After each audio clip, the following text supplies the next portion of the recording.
Hello, as you know, my name is Pastor Marc Amadi, and today I will be doing the sixth boil of the seven boil judgment.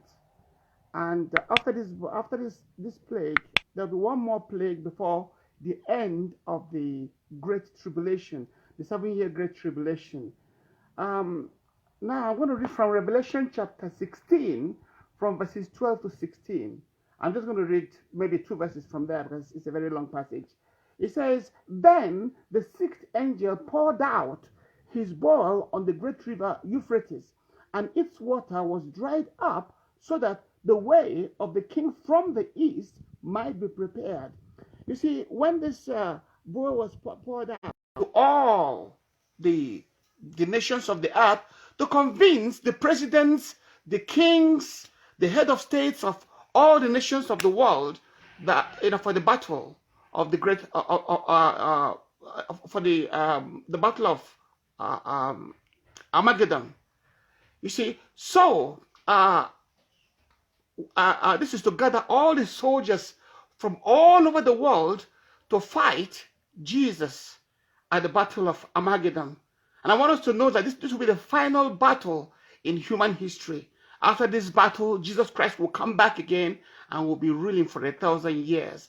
So what I'm saying in effect is that once the rapture occurs, it will be only 7 years before Jesus comes back to rule this earth.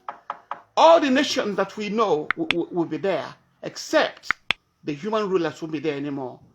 Jesus and his people will take over the government of this world. So, what does it mean to you? It means that it's important for us to get our hearts ready, get ourselves prepared, to receive Jesus Christ into our hearts. If we're going to be part of this wonderful thing coming. But you see, unless a man be born again, he can never enter the kingdom of God. Unless you're born again, you will not be part of it. And it will be very sad if you're not part of it. Because there are only two places to spend eternity. In God's heaven, that is when you trust Jesus Christ as your Savior and as your Lord. And in the lake of fire, if you're not born again, and if you die before you're born again, or if you get the mark of the beast, then it will be too late. So Jesus loves you. Open your heart to him. That's why he went to the cross of Calvary and died for us. He became sin, even though he knew no sin, that you might become the righteousness of God, that you might share eternity in God's heaven, that you might be blessed forever and ever and ever. God loves you so much. He said the love of God is so deep and is so mighty, and his grace has been extended to every human being on earth.